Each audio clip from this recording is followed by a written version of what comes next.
शासित राज्य बनाने की तैयारी चल रही है। कम से कम इसकी सियासी आहट सुनाई देने लगी है।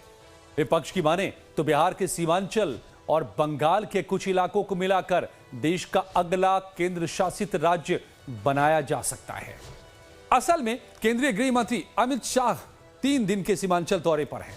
बंगाल से सटे सीमांचल में अमित शाह का 3 दिनों का मंथन हो रहा है। यहां पर घुसपैठ से लेकर के डेमोग्राफी तक पर वो तमाम अधिकारियों के साथ बैठ रहे हैं, बातें कर रहे हैं, विकास कार्यों की भी समीक्षा कर रहे हैं। लेकिन बिहार में विपक्षी दल ने आशंका जाहिर की है कि घुसपैठ को रोकने के नाम पर सीमांचल के कुछ हिस्सों को काटकर और बंगाल के कुछ हिस्सों को मिलाकर एक नया केंद्र शासित राज्य बनाया जा सकता है। तो घुसपैठियों को रोकने नेपाल, बांग्लादेश और भूटान से लगी सीमाओं की सुरक्षा पर मंथन के लिए केंद्रीय गृह मंत्री अमित शाह 3 दिन के सीमांचल के दौरे पर हैं। यहां पर 4 प्रमुख जिलों पूर्णिया, अररिया, किशनगंज, कटिहार और इससे लगे जिलों में सुरक्षा व्यवस्था को लेकर मंथन कर रहे हैं।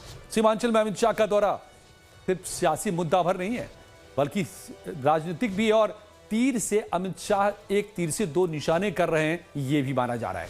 घुसपैठियों के खिलाफ अमित शाह का प्रहार चल रहा है। वहीं बंगाल में भी सरकार बनाने का दावा बिहार के सीमांचल से कर रहे हैं अमित शाह। कि हमने चुनाव में बिहार की जनता को वादा किया था कि हम बिहार को घुसपैठियों से मुक्त करेंगे। घुसपैठियों से मुक्ति से मतलब सिर्फ मतदाता सूची से नाम हटाना नहीं, हम कृतनिश्चयी है कि एक एक घुसपैठिए को भारत की भूमि से चुन चुन कर भारत के बाहर भेजने का कार्यक्रम करेंगे। और भारतीय जनता पार्टी स्पष्ट कर देना चाहती है, मेरी सरकार भी स्पष्ट करना चाहती है कि वादा चुनावी वादा नहीं है। नरेंद्र मोदी सरकार का ये दृढ़ संकल्प है कि पूरे देश को हम घुसपैठियों से मुक्त करेंगे और पूरे सीमांचल क्षेत्र में ये शुरुआत कुछ ही समय में होने जा रही है। मैं खुद चुनाव के वक्त 4 दिन सीमांचल में रहा था, हर जिले में गया हूं और ये वादा किया है जनता को कि हम पूरे सीमांचल को घुसपैठियों से मुक्त करेंगे। बंगाल में भी चुनाव है, मुझे पूरा भरोसा है कि इस बार भारतीय जनता पार्टी की सरकार बनने वाली है। भारतीय जनता पार्टी की सरकार का पहला एजेंडा रहने वाला है कि सीमा पर बाढ़ का काम समाप्त करना और एक एक घुसपैठिए को चुन चुन कर देश के बाहर भेजना। और इसकी शुरुआत, चूंकि यहां पर सरकार बन चुकी है, जनादेश भी इस एजेंडा को प्राप्त हो चुका है।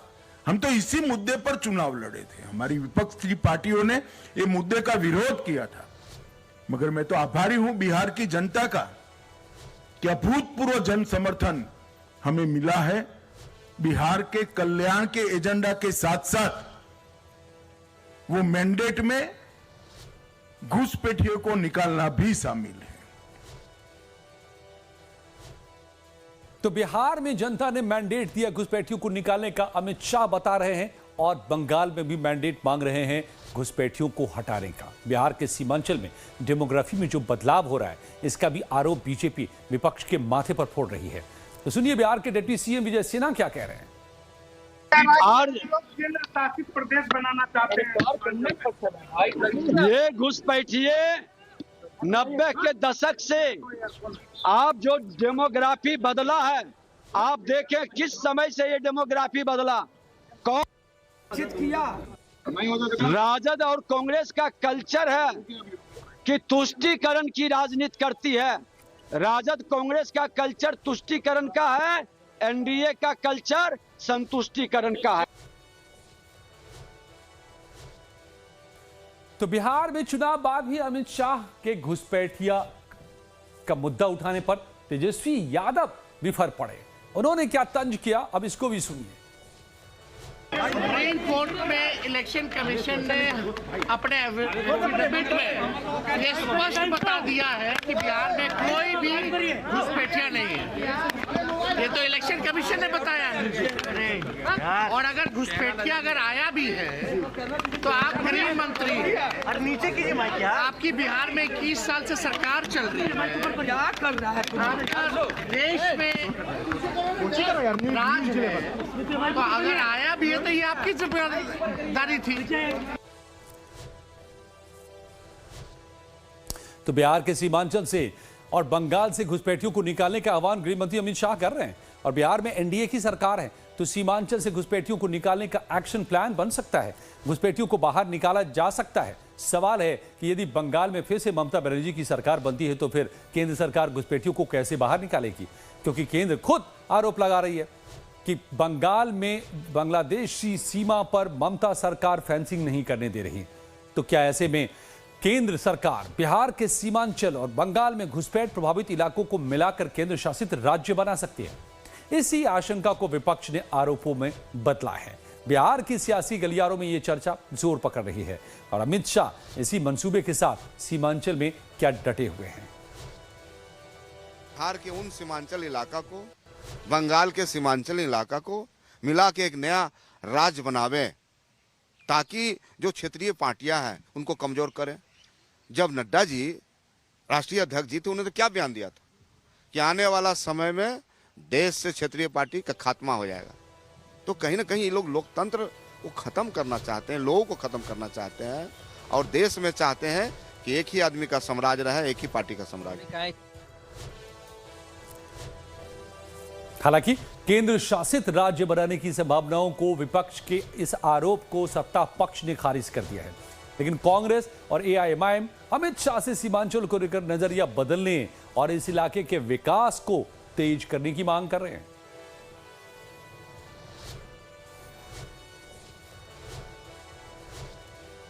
अरे आरजेडी के वालों पे क्या हम बयान दें? आरजेडी वाले क्या बोलते हैं, सुबह में कुछ और बोलते हैं, शाम में कुछ और बोल देते हैं। सुबह में नीतीश जी के बारे में कई तरह के अपभ्रंश शब्द का यूज करते हैं और शाम में प्रशंसा करने लगते हैं। तो आरजेडी का चाल चलन चरित्र हम लोगों को पता है, पता नहीं सुबह में कुछ शाम में कुछ, तो तरह तरह के बयान देते रहते हैं, यानी बेतुका बयान, आधारहीन बयान देते रहते हैं। गृह मंत्री जी किस कार्य के कारण आए हैं? सरकारी कार्यक्रम है, सरकारी कार्यक्रम के लिए यहाँ आए हुए हैं और इस तरह का बयान देना मुझे लगता है बचपनापन है उन लोगों का। राष्ट्रीय नहीं, विपक्ष के लोगों को यह सोचना चाहिए, ये देश के माननीय गृह मंत्री बिहार में आए हैं तो सीमांचल का जो भाग हो, किशनगंज है, पूर्णिया है, अररिया है, सहरसा है, अररिया के प्रभारी मंत्री भी मैं हूँ, तो ये सब क्षेत्र में एक बगल से पश्चिम बंगाल से, दूसरी तरफ नेपाल से सटा हुआ क्षेत्र है। तो दूसरे देश से या और अन्य किसी राज्य से कोई घुसपैठिया बिहार के अंदर प्रवेश नहीं करे। इसलिए माननीय गृह मंत्री जी बॉर्डर सिक्योरिटी फोर्सेस और सही प्रशासन के साथ बैठक कर रहे हैं। तो बैठक कर रहे हैं तो बिहार को सुरक्षित करने के लिए कर रहे हैं। तो इससे तो नेता प्रतिपक्ष को, विपक्ष को खुश होना चाहिए। यदि उनके आने से इनकी पैंट ढीला हो रही है या इनका धड़कन बढ़ जाता है, इसका मतलब ये चाहते हैं बिहार के अंदर घुसपैठिया हो जाए, यही चाहते हैं ये लोग। तो ये लोग किस प्रकार का लोग है? न राज्य का लोग है, न राज्य के देश के लोगों को साथ खड़ा है। देखिए,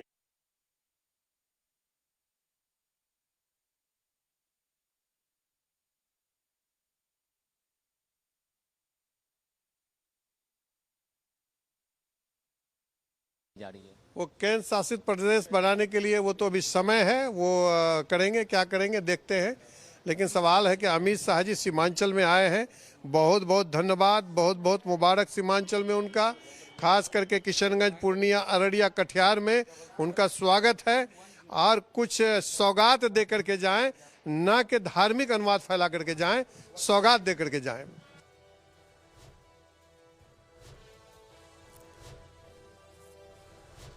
तो अमित शाह के 3 दिन के सीमांचल दौरे पर राजनीति जोरों पर है, लेकिन अमित शाह का फोकस पूरी तरह से नेपाल, बांग्लादेश और भूटान से सटे सीमावर्ती जिलों पर है, जहां से घुसपैठ सबसे ज्यादा होता है। घुसपैठ को रोकने के लिए केंद्र सरकार क्या रणनीति बनाती है, अब इस पर बिहार, बंगाल समेत पूरे देश की नजर रहेगी।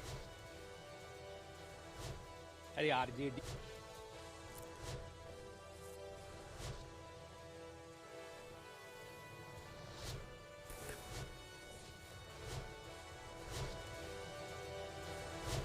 तो सीमांचल से घुसपैठियों को खदेड़ना, घुसपैठ को रोकना अपने आप में बड़ी चुनौती रही है। पूरी डेमोग्राफी बदल रही है पूरे इस इलाके की। हिमाचल